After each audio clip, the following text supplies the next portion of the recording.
Hi everyone, this is your Week 14 overview for English 101 College Composition. Your to-do list looks rather lengthy this week, and that's because we are straddling two different assignments this week. You're finishing up your project number 4, the multimodal project, and you're also transitioning into what is essentially your largest assignment for the semester, and that is your final portfolio. So let's just take a quick look at what you need to accomplish this week. You have some things to read and watch. You have a video that is an overview of the portfolio, lets you know what you need to accomplish in the next couple of weeks. You also have a written handout that describes exactly what needs to go into the portfolio.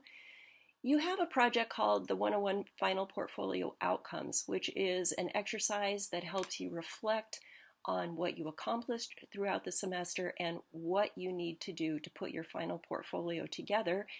And you have one last article to read in perusal, reflective writing and the revision process. So please read that and annotate it exactly the same way you've been doing for all of the other articles this semester. This Wednesday, you're going to turn in the mini portfolio draft of your multimodal project, and then you're going to get started on those final portfolio outcomes. Here are all the links provided for you this week for you to complete these assignments. Please be sure that you read the prompts for the multimodal reflective cover letter. Most of you have doing an outstanding job, but some of you are not looking at those prompts carefully enough, so you're not getting the full benefit of the reflective exercise. And then turn in that multimodal project by Wednesday. And then you'll see that you have all the links to get you started for your final portfolio.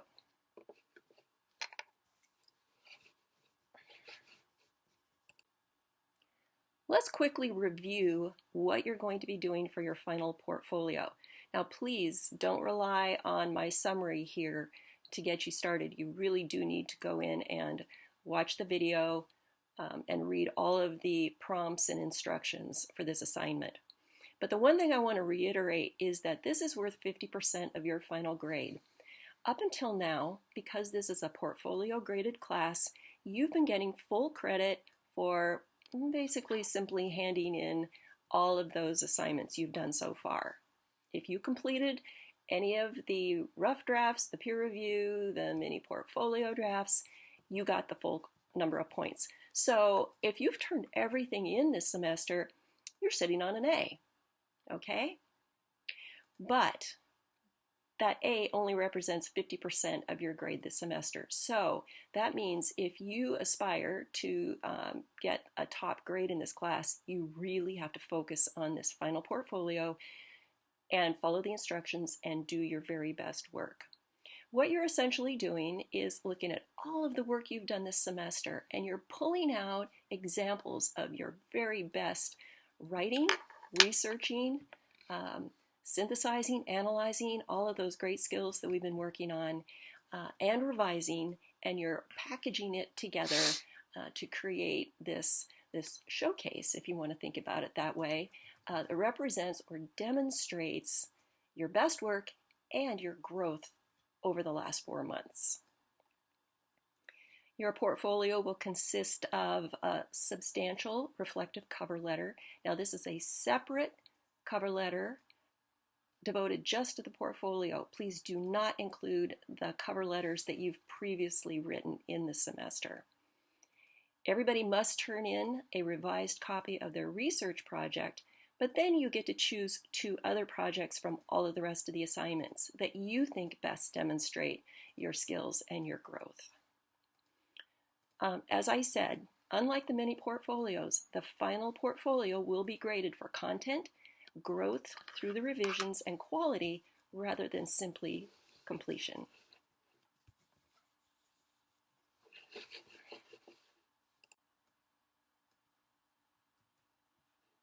When you turn in your final portfolio, this is how it needs to be organized.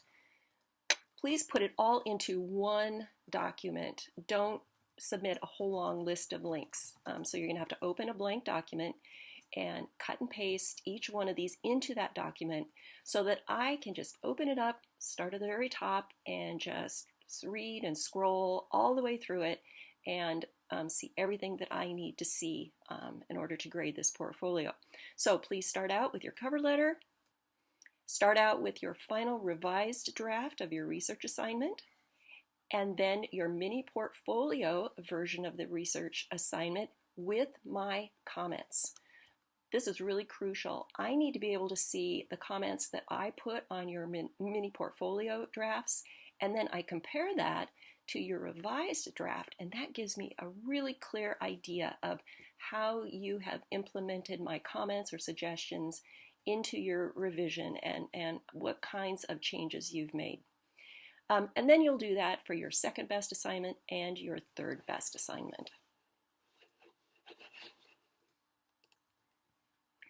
You've read lots of good information in your textbook about how to revise, but let me just give you a few more tips to think about.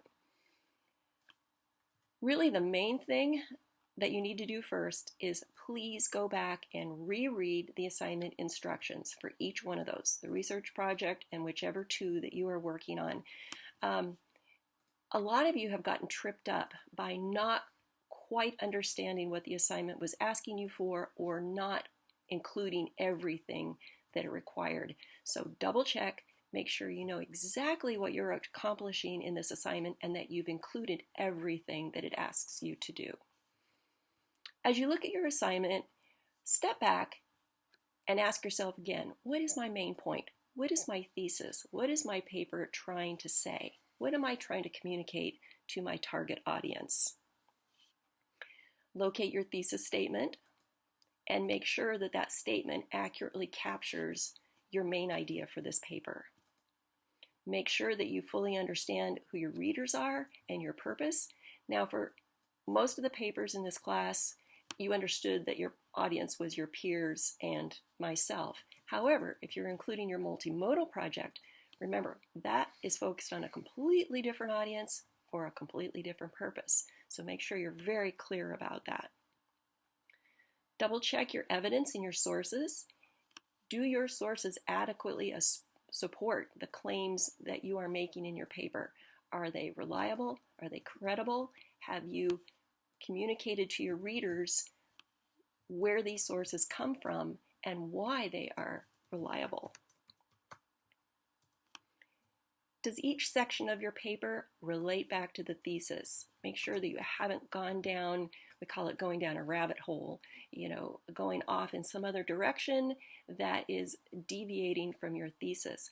Now, if in the process of researching and revising you found something else that you want to include in your paper that you think is valuable for your readers, what you need to do is go back and revise your thesis to make sure it reflects the true trajectory of your paper. Only after you're satisfied with things like your evidence, the organization of your paper, the flow, then you can look at the language, the grammar, the punctuation, those sorts of things. Be sure to cut out any awkward or ambiguous language. Run your paper through grammar check, spell check, make sure that you don't have any issues with those. And the last thing, and we've talked about this before, but really try to step back. Now you've got a paper that looks like it should be close to its final iteration. Imagine that you are a member of your audience and read it through again, or read it out loud to somebody, or ask somebody to read it for you, and see if you've really communicated your idea to this audience in clear, concise, well-organized language. The last thing I want to leave you with this week is a reminder that you actually have two resources that you could use. The first one that I did not write down here, but we've talked about it before, is the fact that you have access to librarians who are available, I honestly think, like 24/7, 365, available through email or chat to help you locate sources, to how to develop a topic, There's all sorts of resources through the libraries. But the other thing that you may not be fully aware of is the fact that you have access to free online tutoring as an undergraduate. So there's 3 ways that you can access a tutor. You can contact etutoringonline.org, and you can actually upload a paper, and a lab tutor will go through your paper. They will give you, they're not going to like revise it for you, of course, but they're going to walk you through some of the things that you could work on to revise it. And they will actually, I think you can set up a conference with them to talk about it. That would be live tutoring. So there's e-chat rooms that allow you to meet with tutors in a one-on-one tutoring session, fully interactive virtual online environment. This is such a valuable resource. And so if you've got one particular assignment that you're a little bit stuck on, you don't quite know how to make it better, please consider using this. And you can also just leave a specific question for a tutor, maybe about a source or how to develop a topic, and then they will just get back with you with a suggestion or an answer to your question. So once again, etutoringonline.org is a free service for you as a WSU undergraduate.